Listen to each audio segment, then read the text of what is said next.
Thank you to our patrons for helping make this podcast possible. Make sure to follow Open Mike Eagle across his socials, such as @Mike_Eagle on Twitter and Open_Mike_Eagle on IG and Twitch, as well as follow him on various streaming platforms, including, but not limited to, Spotify, Bandcamp, and YouTube.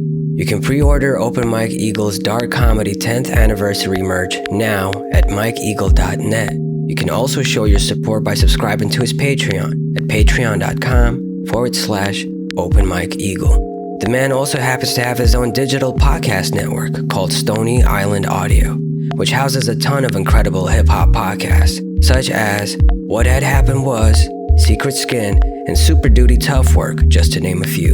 Lastly, bump Open Mike Eagle's incredible catalog, available across all streaming platforms, and make sure to see him perform live whenever he happens to be doing shows in a city near you. I promise you it is well worth your time. Enjoy the show. 40-50 deep, why don't you turn around and let's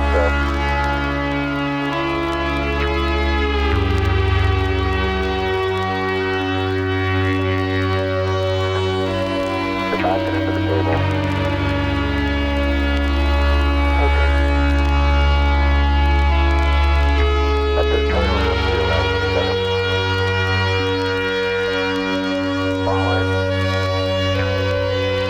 I just made him. Alright, let it. Walk around it. I just denied that field if you, pick up, the main set. I don't want to go into the spot if I can afford it. That's right. Let them get a view from there and, I'll see what the field of view looks like. What up, y'all? Tuning in to Void FM with your boys Rav and Kill Bill the rapper. And today we have a very special guest, father, hip-hop artist, comedian, voice actor, wrestler, TV show host, podcaster, hip-hop historian, and an influence and inspiration to many, such as myself. This man has collaborated with the likes of MF Doom, Danny Brown, Aesop Rock, myself. I'm shamelessly throwing myself Bro. in that list of names that I definitely I have not earned the right to be in the same breath of just yet, among many others.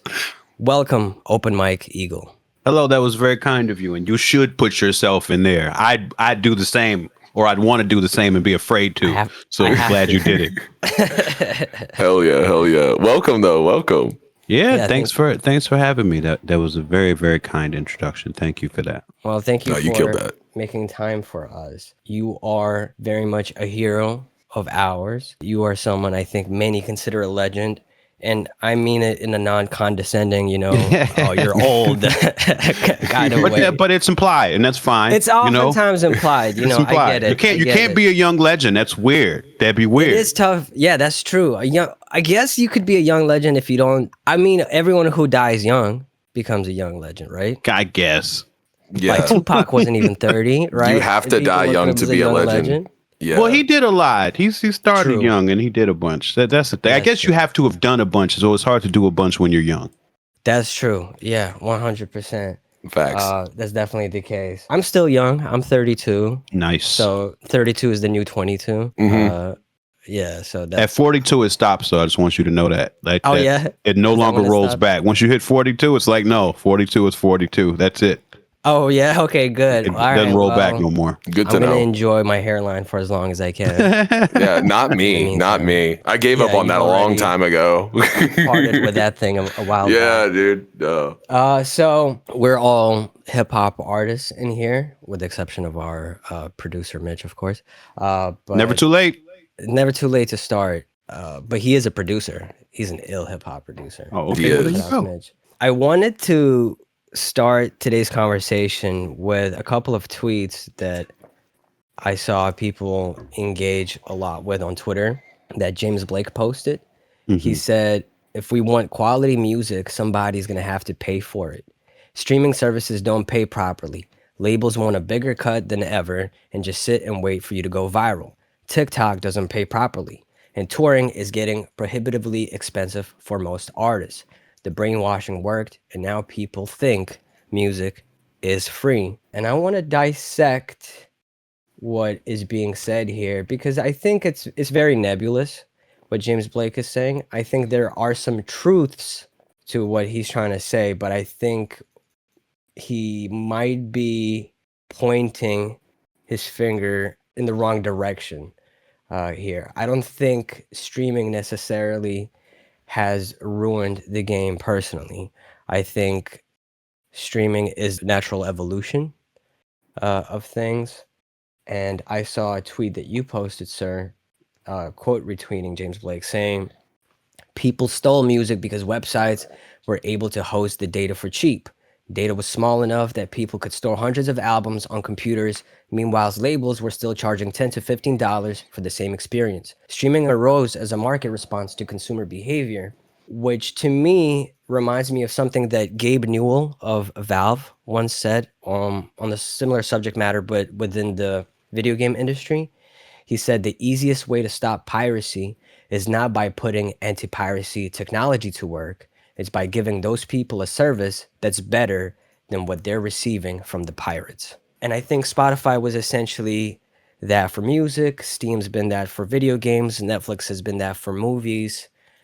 And I just wanted to maybe, before we dive too far into it, I wanted to get your thoughts on streaming, because you've been making music. Both you and I have been making music for a while now. I've been making music for 20 or so years. So I definitely remember the days pre-MySpace, let alone, pre-Spotify and all of that.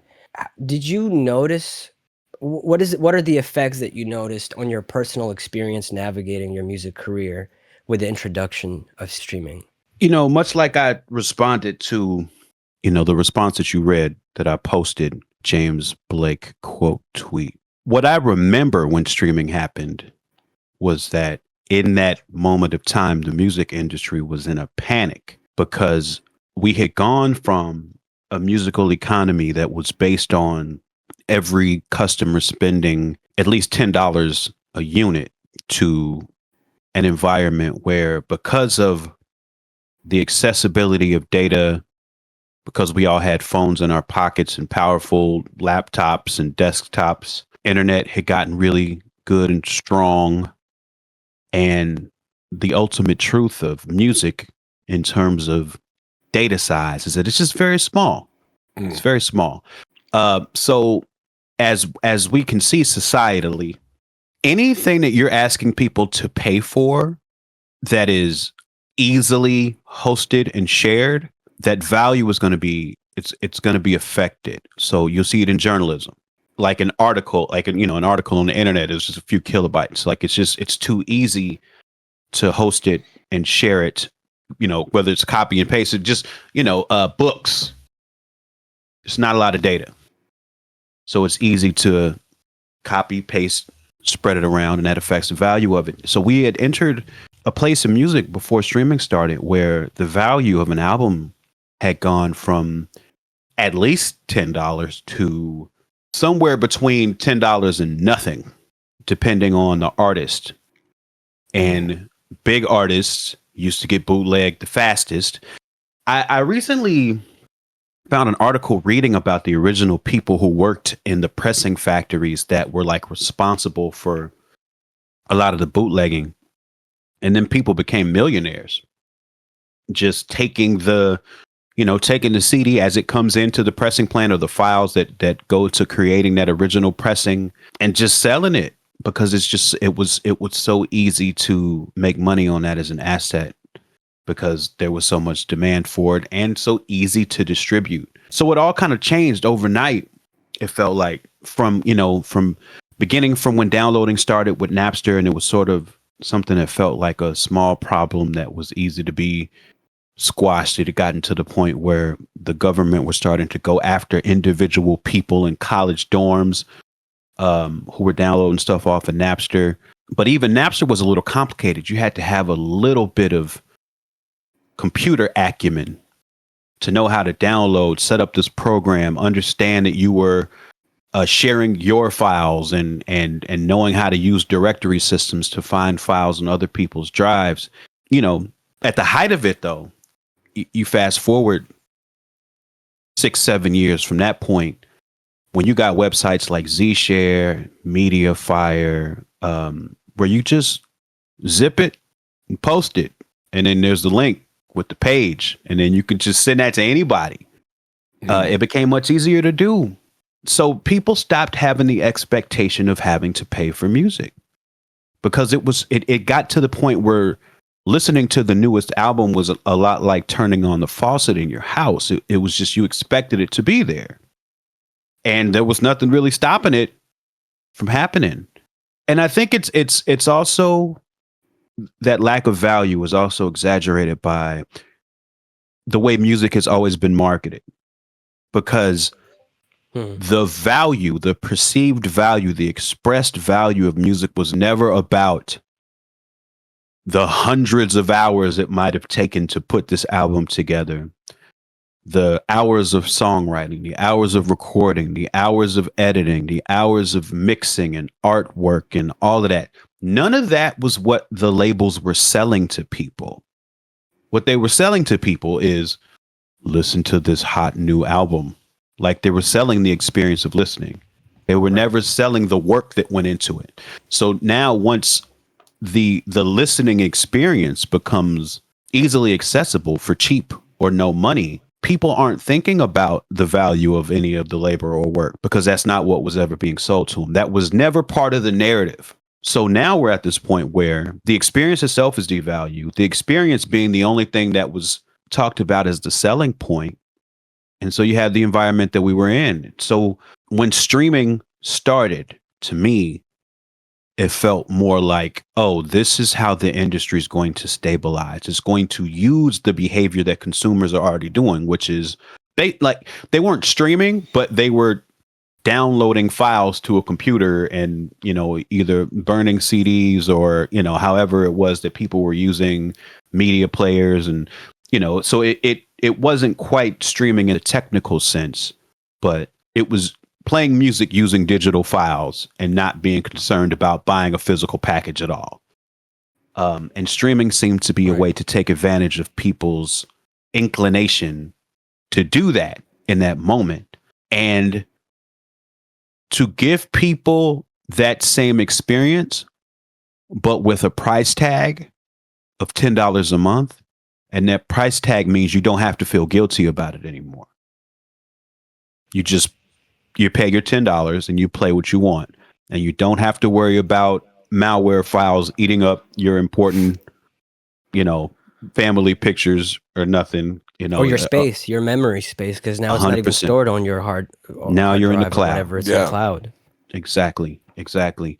And so to me, my disappointment with streaming has never been about the thing itself being somehow negative, because I think it was actually very smart to set something like that up in that moment, because it did go along with how consumers were behaving.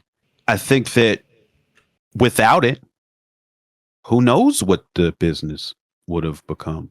It's hard to say. You know, it's I think that I've always been kind of pleasantly surprised at how many people will still support musicians via like Bandcamp. And I like that Bandcamp feels very artist first. And I like that consumer behavior on Bandcamp is much more about like, I'm going to purchase this because I want this artist to survive, not because I feel morally or, you know, ethically like I have to. It just feels like the more supportive way to engage and get the same files or have the same experience. And I like that. But as we can see, there's no guarantee that something like that's going to be around. They don't have the same corporate backing as Spotify and Apple.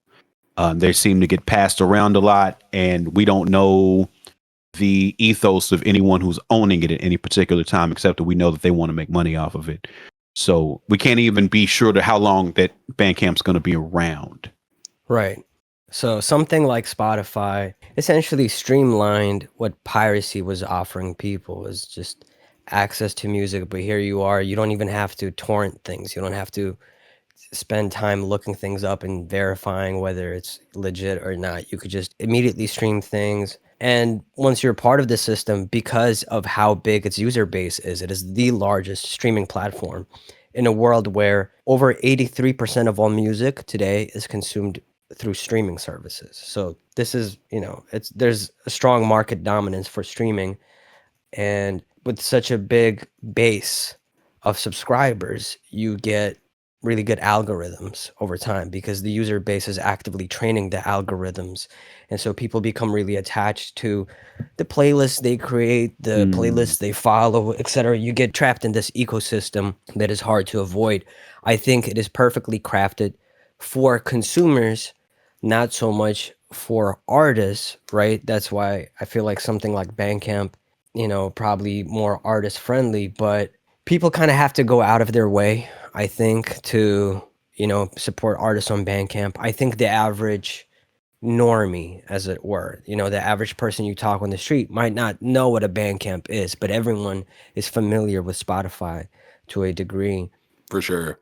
When music transitioned into, when piracy came into the foreground, who do you think it affected more, independent artists or major artists? I ask this because I know that, selling physicals was a big thing back in the day, but even then, the oligopoly of the big major labels was set up in a way where people were still making a fraction of the $15 per CD that they were selling, right? So when piracy came into play, did it affect them as much as it affected independent artists? What is your take on that? In your experience, what did you notice? So I think, the cause was the same, but the effects were different for those two populations. So the cause being, former economy is $10, $15 a unit. New economy is nothing, basically, or a fraction of it. Or, moving into streaming, $10, and then that split up all these different ways.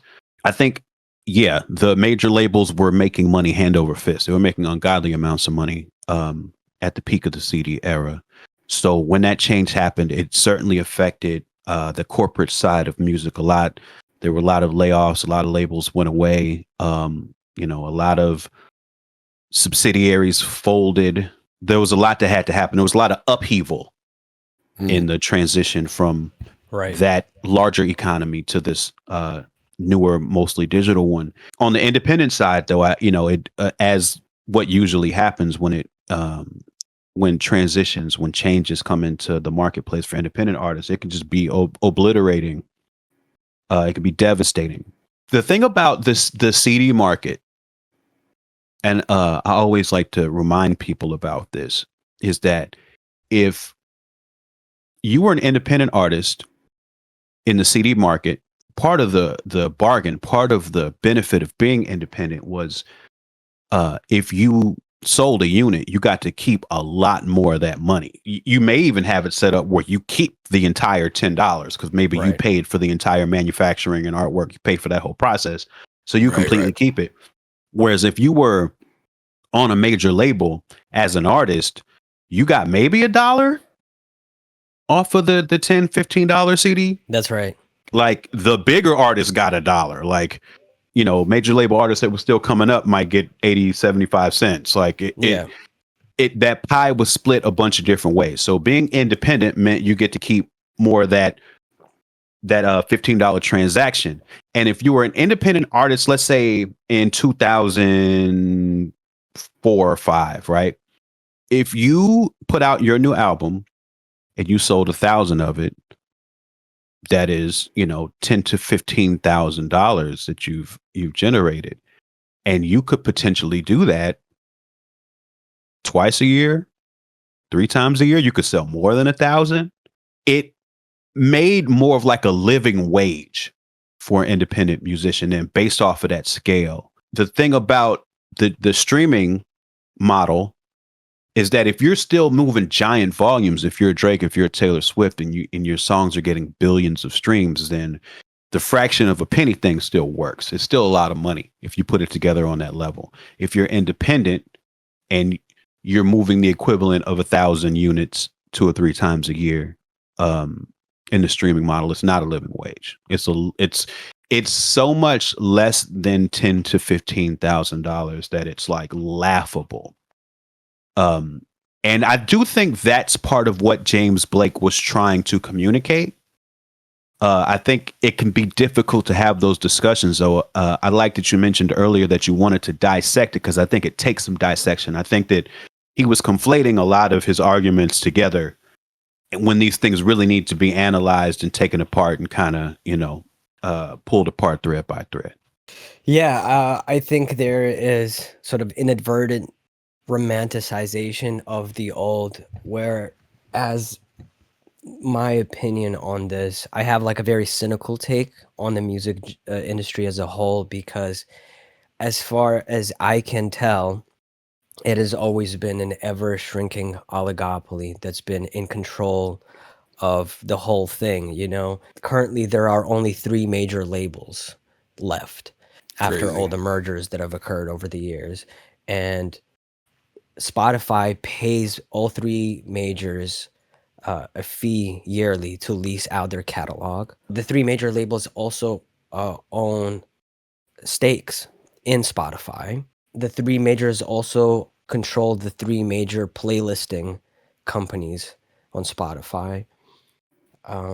So it seems like it's very much the same people involved throughout the industry. And I mean, this also applies, of course, for live performance. It just seems like once your money finds its way within this economy, the music industry economy, it never leaves it, right? Like if you're signed to a major record label, what oftentimes happens is you'll get a set amount of money, a loan, essentially, a label loan, and they will, put you in studios to record stuff where you will spend that money, but they own those studios. So they're giving you money that you will owe them back through whatever whatever your contract stipulates. And then they make that money back anyway by making you spend that money within their own economies. So as far as I see, to me, Spotify is very much, catered to consumers enjoying music, but it is also a way of, tackling piracy and still basically monopolizing piracy almost, or like replacing piracy, but monopolizing that space for the majors. Because now, as an independent artist, you kind of don't really have much of a choice. Like, I'm sure you've had friends and people in your circles who have said, you know what? Fuck Spotify. I'm going to take my music off of streaming platforms and I'm going to create my own streaming platform. And that is not viable. It's as I think as well intended that desire is, it is deliberately not viable anymore. I mean, Snoop took the Death Row catalog off streaming platforms a couple years ago, started his own Death Row app, and then predictably a few months later had to shut it down and put his music back on streaming platforms. If you can't get people to download a separate app to listen to Tupac, Snoop, and Dre, why the fuck would they listen to someone that most people don't know? And how can you grow and cultivate an audience outside of your own existing audience at that point? So we're all forced to rely on the tools such as like Spotify and Apple Music that are available to us that generate a lot of money for the labels. The difference is, I think, before with majors versus indies, if you went indie, you knew how much you were making. You had a say, there's like a contract.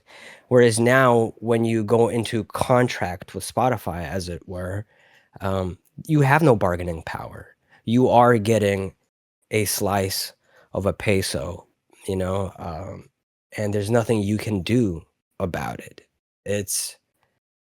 We're now sort of in a sense cursed to play within the major music industry structure, but we have no power. There's like no bargaining power whatsoever. And I think the problem isn't streaming. The problem is how that money is distributed, how the money and that we as artists generate through our labor for Spotify, it is not getting distributed justly back to us. And I think that is the problem and the conversation to be had. And I think James Blake would probably agree with that. I think understanding that, yes, like we are absolutely not getting paid the fair amount with the systems that we have now. But I think it's dangerous to romanticize the old ways, because I think the rules were kind of different, but essentially things were unfair then too. For a long time, this has been a very difficult industry to survive in financially. And I don't think streaming has necessarily been, it's not like a black and white thing where things used to be great and now things are bad. It's just different now. Yeah, I just feel like it's evolved totally. Like, I think I agree with what you're saying about, I don't think that like streaming is inherently bad. I think that if we didn't have streaming, it would be a different industry altogether. You know what I mean? It would be a totally different scenario. I think that the way that Penny is being sliced up is probably not it. I think that also just like the general, like, I don't know, like the Spotify CEO just going on and saying stuff about like artists being entitled and stuff like that, which like, I think the fact that it's like they're being loud about it at the same time as being is like underpaying artists is it's not it, you know. But I think that's by design, right? It is part of it's like what I refer to as like social dispersion, is because we can't individually as artists really make a change within this industry. And if we did organize, we'd still rely on the solidarity of the consumers as well. So if you keep us dispersed, if you keep us divided, if you make it out to be like, wow, aren't they entitled? They're already doing something they love. And some of them, look at them, they're millionaires and they want more money. Well, it's like a lot of times people like point to like someone like Taylor Swift who makes like over $1 million a show. You know what I mean? And then they're like, oh, well, she wants more money. And I think that just kind of having that smokescreen of like, oh, like this is a person who's very successful. And she's like, I don't disagree with her take, even though she's probably a billionaire or whatever. I think that like, yeah, I think that people should make more money off of their streams. I just think that them using that is basically a smokescreen of like, see, this is what we were talking about the whole time, you know, like, of course they're so entitled, you know what I mean? And like just kind of cutting out the idea of like a middle class musician, you know what I mean? I feel like that's I don't know. I just think that it's not very, like, it's a disingenuous argument basically. So, yeah. Yeah. Undercuts the value that we provide. I think that's what it is. I think maybe that's what everyone within the music industry constantly feels, is that like, oh, we, on a subconscious level, I think most people recognize that we are the ones who produce the content, and places like Spotify are just services that wouldn't exist without the labor, without the music in the first place. But yeah, there isn't any organized effort, and also meritocracy is such the hustle grind set is such a deeply ingrained belief in a lot of people, that it's like, well, you can be okay if you just work hard enough, you put in enough effort, if your music is good enough. But I'm sure between the three of us, we know plenty of artists who are some of the greatest within their craft and put in a ton of effort and do not get the flowers they deserve, because the hard work and how good art is has very little relevance on how much money they make. That has more to do with luck and branding more times than not, in my opinion. Yeah, I agree with that. I've seen it go both ways, though. I know a lot of, so I guess in my mind, though, it's almost like that's two different conversations. Because I do know a lot of talented people, like people talented with the craft of rap, especially like super talented people that their careers never got to where they might have hoped. But sometimes if you examine those cases, they did not work hard. They did not, they did not make the things and have the meetings and have the conversations and,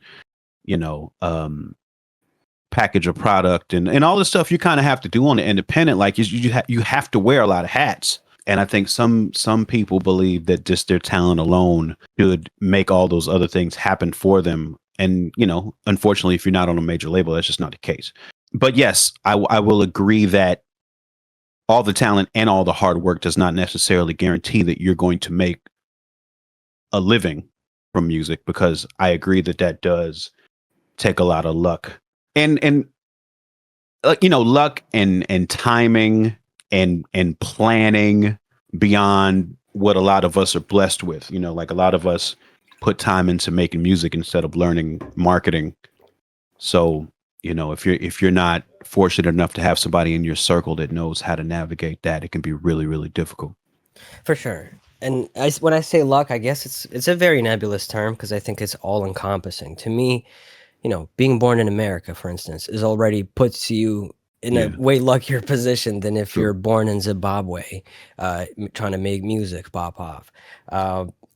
Being born into a family that might have interests in music or poetry, which means maybe you'll have easier access to certain equipment or certain kinds of thinking. All of these things play a part in luck for me. And even, the time that you exist in, the people that you happen to meet, the media that you're lucky to consume that kind of prepares you as an artist. There's just so much stuff that is outside of like your direct choice, your decision making. I don't mean to say like, oh yeah, there's like, there's no effort required, but there are certainly certain artists who put in a lot of effort and see it pay off. And there's a lot of people who don't put that much effort and are very lucky, and vice versa. And I think the reality is, to me, in a perfect world, there would be more of a middle-class musician existing, right? I think everything is set up in a way, even like copyright law, it is very anti-middle class musician. It is very much for the labels who are hoarding all the wealth, who are hoarding royalties and publishing. And so for them, it behooves to, go after people who sample shit and everything, right? Like in a perfect world, a place like whosampled.com would not be a place that I despise, right? I look at that place currently as like, that's the feds. That if you put my music on whosampled.com, you're the ops. Yeah, but for I sure. understand that most people who use whosampled have like a lot of them have like a form of autism that just like makes them excited and interested in like sample knowledge and like, oh, understanding how like that relates to this, and they're really into pop culture. It can come from an innocent place, but the people who end up utilizing whosampled.com are these labels who are already hoarding most of the wealth because, capitalism is set up to drive profits upwards constantly. It cannot slow down, which means you end up having to squeeze profits from every corner and every which way. And that makes it, as time goes on, more and more difficult for a middle-class musician to exist. A couple episodes back, I talked about how on Spotify, I'm nearing 200 million streams overall. And I live fairly comfortably as an indie musician, as far as indie musicians go. But the fact that I have to have this many plays in order to be somewhat comfortable is ridiculous. This should not be the standard. You shouldn't.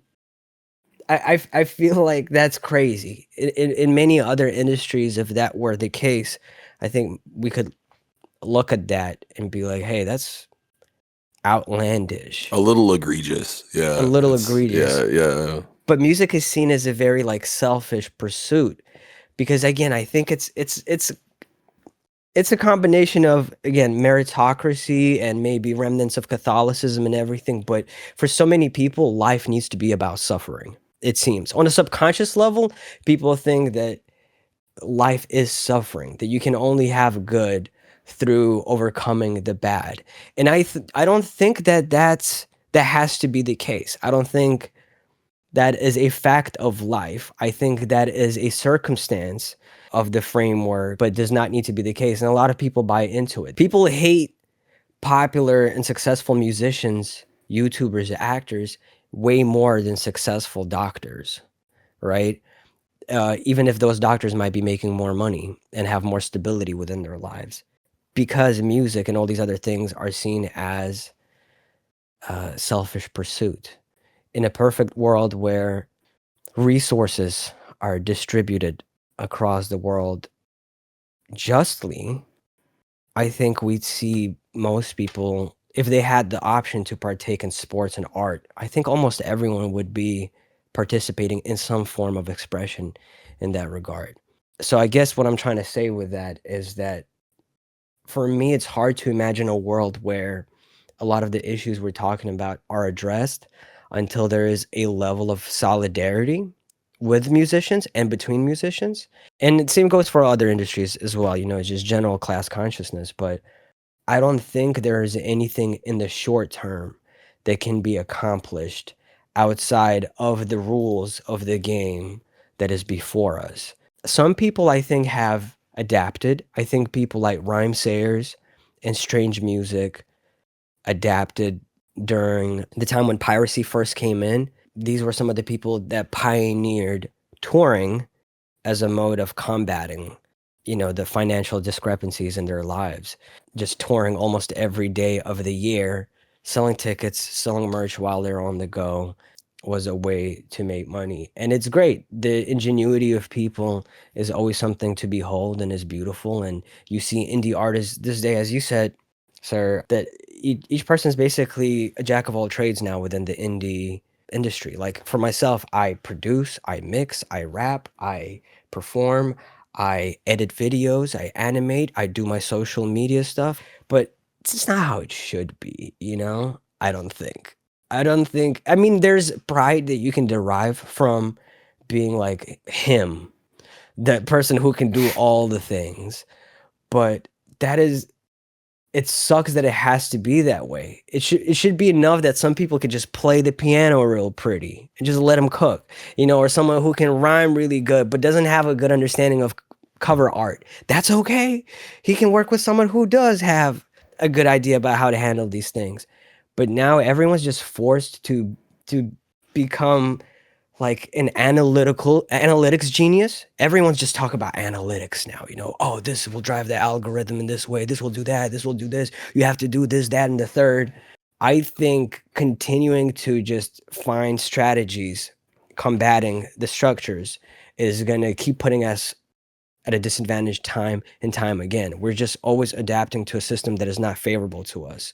And in the long term, I pray that we develop a stronger sense of solidarity among ourselves and that we're able to organize where maybe we do have a bargaining power, because currently we do not, if that makes sense. Yeah, I think it makes perfect sense. I think there's a lot in the way of the solidarity. I think there's a lot of challenges that it faces. And also think that, let's say we achieve solidarity and we're able to bring some of the corporate structures that control music into, we're able to bring some sort of leverage into that. I do think that will create a better situation for us.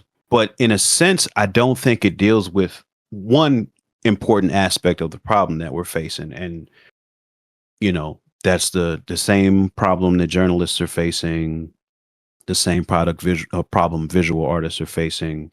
AI. I mean, AI, but like in the context of access to technology does have an effect on the value of what it is that we produce. Like the file sharing was the first step, right?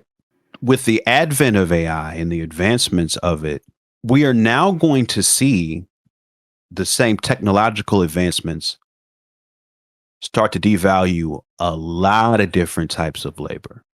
Like, Facts.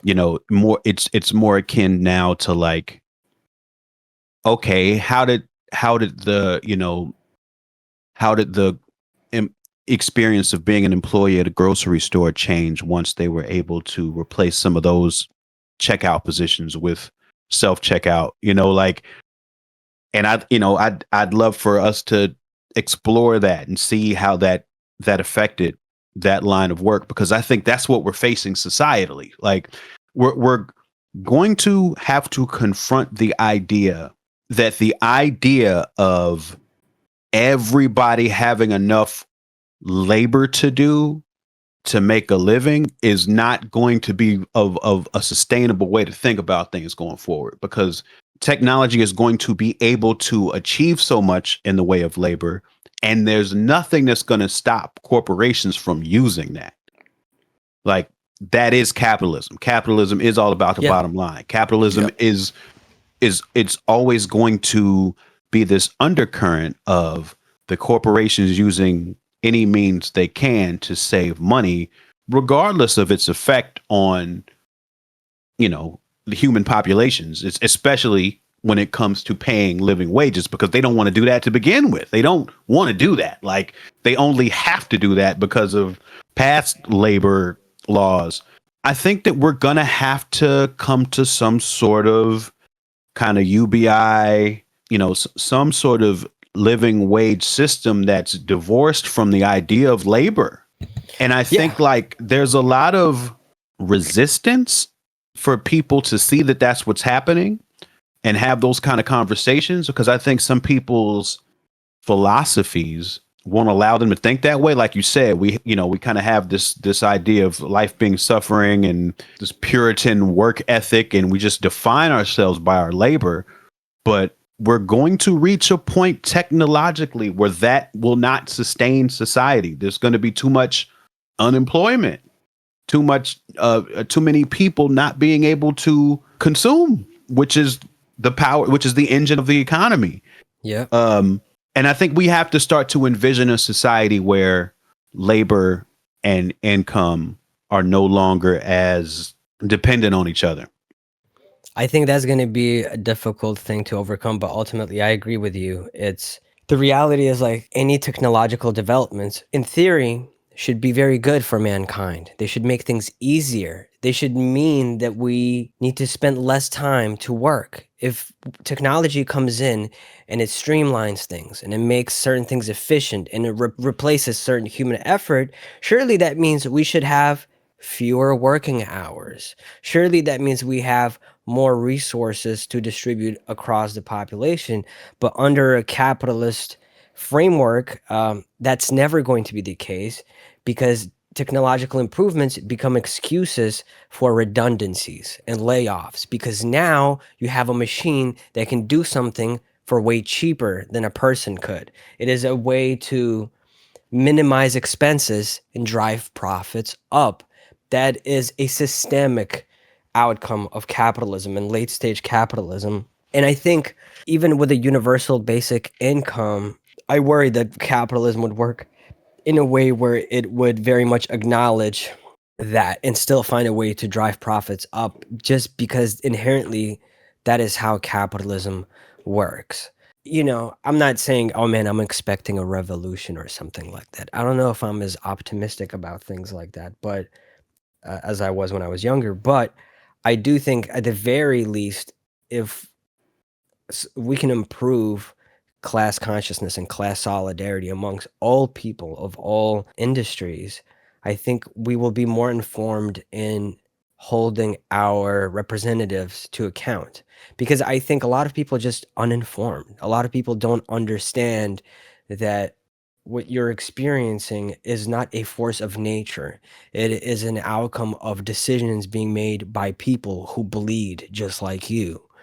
And things can be adjusted. There's been too many deregulations through lobbying efforts and whatnot, right? That have prolonged copyright laws, that have allowed certain mergers on oligopolies and monopolies to form, that have allowed corporations to get away with abhorrent treatment of their laborers or unsatisfactory pay. I think if we can, at the very least, hold these companies to account in that way, then we could see some manner of change.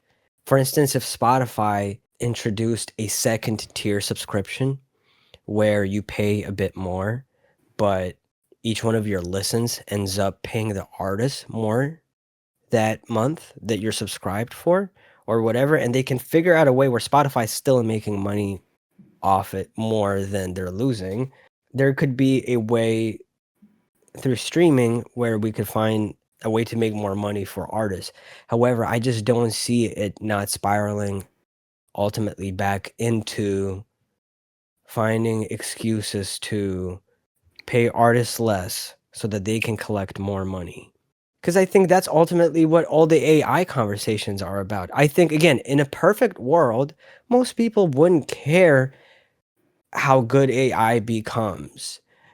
But the reason people care about things like, having their art stolen, art IP or ideas, or their labor replaced is because it has a tangible impact on their lives, their ability to pay their rent and eat. If we didn't rely on that, if the technology improvements were implemented in a way where we spent less time working and more time spending time with our loved ones or spending time doing things that we love, I think we'd all be in a better place. Because the reality is there's enough resources for all of us. There's just not enough incentive to distribute it justly. There's more empty houses in Los Angeles than there are homeless people in Los Angeles. But you're not going to find a way to profit off of filling those empty homes with the homeless people, so we don't even try. I think a lot of the issues that exist in the music industry exist in every other industry too. It's just the music industry in particular happens to be in the throes of very deep late stage capitalism where 3 companies own the whole thing and we have no bargaining power. I can't fathom the idea of us galvanizing an organized effort. We would need people like Taylor Swift and the top 50 artists to be like, hey, I'm pulling my music off of these streaming platforms. But they can't do it because their deals are set up in a way where they are owned by the major record labels that are invested in Spotify. So I'm very pessimistic about seeing any tangible changes. I think it's just going to continue to get harder and harder for artists. I think the evolution of AI in a perfect world would be great and something that would be like, wow, this is interesting, or this is cool or fascinating. But because of capitalism, these end up being ways of just laying thousands of people off every year. And there's certain industries that are getting hit by it really, really hard. Like the video game translation industries, where tons of translators have now been replaced with AI, and some of those translators have been moved to proofreading jobs, where all they do is they just go over what the AI translates and fix things up. That is an example of AI technically making our lives easier, but they're not making the individual people's lives easier. They're just making the companies, the corporations' lives easier, an easier way for them to finish products, to spend less. I'm sorry if I come across as very cynical on the subject matter. I think that's a fair assessment, though. I think that it's a pretty bleak outlook. And I was saying we live in dark times. Yeah. So facts. Yeah, it checks out for sure. I think that being cynical is a healthy response to everything that's being thrown our way, over the years. But I do believe there's a light at the end of the tunnel. As cynical as I am about the short term, I do believe that there are steps to this. And unfortunately, there's no way skipping some of those steps. I think class solidarity is one of those initial steps that we need to overcome. People need to understand what's actually going on. There's a lot of misinformation. Everyone, like on the subject of Spotify, right? Everyone has an opinion on Spotify. I know so many people who have all manner of opinions on Spotify and its algorithm, and people have opinions on the music business as a whole in general and how things should work or not work. And people are deeply misinformed. And I think a lot of it is by design. I think it behooves the corporations that we are divided on things. It's like the more disorganized we are, the less likely the system will ever change, because there is no way of us challenging it. And I think the way to challenge it is to spread information, to share information, to have discussions about certain things so that we connect with each other, because the things we're talking about within the music industry, again, these exist in all other industries in one way or another, where droves of people are being replaced. Amazon laid off like 12,000 staff last year or the year before that, and yet, Jeff Bezos' personal profits that year like skyrocketed in a way that they never had before. The people have like a strong disconnect, both in terms of like that life is all about suffering, and that if you work hard enough, you'll be good. But has Elon Musk ever worked 100 million times harder than any of those conflict mineral miners aged 8? You're going to tell me that an 8-year-old working in a conflict mineral mine who's going to lose their limbs before they're 10 and lose their lives before they're 20, you're telling me they're not working hard enough? Their hustle is not good enough? Their grind sets off? No person should be hoarding all the wealth. No one person should be hoarding all the wealth, and no person in this day and age should be left suffering, struggling, starving. And although I say that, I also do want to point out that it's not Elon Musk is not the problem. I despise billionaires personally, but I also recognize that if we just were to, for instance, take all the billionaires and get rid of them, unless we change the system, we just have a bunch of new billionaires in a matter of years. So I think the issue is never about the individuals. The issue is with the system that we're in, and some things need to change. And the people who are actually aware of how things work are the ones who are dividing us, and are the ones who are deliberately keeping things as they are, because these are the people who actually understand the inherent contradictions of capitalism. Capitalists at the very top are the most aware. In fact, I would say the best capitalists are the most class conscious people. They have to be in order to understand how to play this game.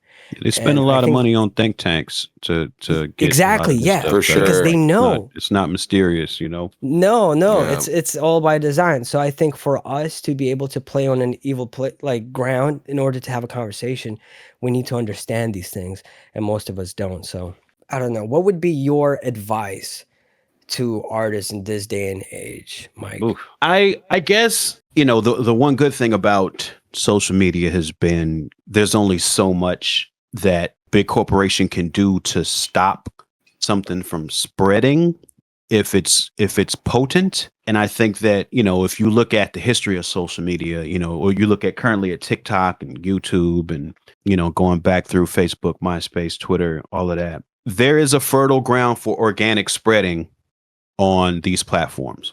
And I think that as a musician these days, you have to take advantage of that. It's still going to be an uphill climb, but you do have to look at where the organic spread is possible. I think a lot of people, I think in independent music, sometimes it's easy to cling to how things used to work and think that, all I have to do is write these raps, record them, finish them, upload them somewhere, and I've made it. But that's a part of a process, and I think that's a great guidepost. That's a great goal to set and to accomplish over and over again throughout your career. But if you do plan to be independent in some sense, you do have to go where people are and understand how you can reach them in ways that don't require millions of dollars or resources that you don't have. So sometimes that's coming up with the best messaging for Twitter, the best photos for your aesthetic on Instagram, the best videos for your content on TikTok and Instagram and these other platforms. And none of it's guaranteed. It never was, and it never will be. That's not the point. The point is to be working and putting your effort into places where you may achieve some success. and always looking at best practices of other people who are making it happen, however it's being made to happen in that moment. For me, when I first moved to LA, and I used to show up at the Project Blowed Recordings offices every day when that was a functioning label, and just learning how, an AC Alone, an Abstract Rude, a bus driver, a LA Cool, like learning how their business was working, like learning how to put, at that time, you would call retail record stores and say, hey, we got this new AC Alone album coming. How many copies can we send you? And finding out who was the hip hop buyer at Amoeba and at Rasputin Records and at, East Side Records in Arizona. Finding out how you book the tour, finding out how you get the college radio spins, just best practices for how the people who are currently making a living are doing it in real and measured ways, and not just you sitting at home guessing, is important. So, and just keeping in mind that those modes of career growth and development always change. They always change. So, you got to do what you can to keep your finger on the button and learn and adapt. Yeah. Thank you so much. That's great advice. In 100%. fact, the episode that we have coming out tomorrow, we actually talk about a lot of that stuff that you just mentioned. In our personal lives, we refer to branding as a world building, and it makes us feel better inside. I understand. It makes it feel less awful and soul shattering. But yeah, for sure, that is something. The reality is, making music is so much fun. And it can be so cathartic and liberating, and it's great. So enjoy it if you can. Be a part of communities. If you can, absolutely do that. I feel like a lot of people who struggle to get any kind of movement in their careers early on, it's because they're operating entirely too independent. You can still be an indie artist and be a part of a tribe. In fact, I feel like you need to be. Sir, Open Mike Eagle, thank you so much for making time for us. Thanks for having me. Sorry for rambling a lot about capitalism. These are important topics, and we're all passionate, smoldering, angry, independent musicians. So I certainly understand. For sure, but thank you so much. This is awesome. I really appreciate you coming on. Thanks for having me, for real. I appreciate being able to have these discussions with thoughtful folks. Appreciate it. And I owe you a drink next time I see you. I'll take it. Let's go. All right. Well, thank you so much for tuning in, everyone. Open My Eagle, Kill Bill the Rapper, and Rav, we're signing out. Peace. Bye-bye. Peace. The following is a preview of this week's Patreon exclusive episode. Available now over on the Void FM podcast Patreon. All right, so let's get it started in here. Let's get it started in My question is like kind of more technical around actual like music making. How much do you guys think voice matters? And like how did you guys kind of find your voice as rappers? Rav, do you have any fashion advice? Because you are perpetually in the craziest fits. And I just want to know, where does it come from? Where does it go? Honestly, Cotton Eye Joe's been a huge inspiration for me.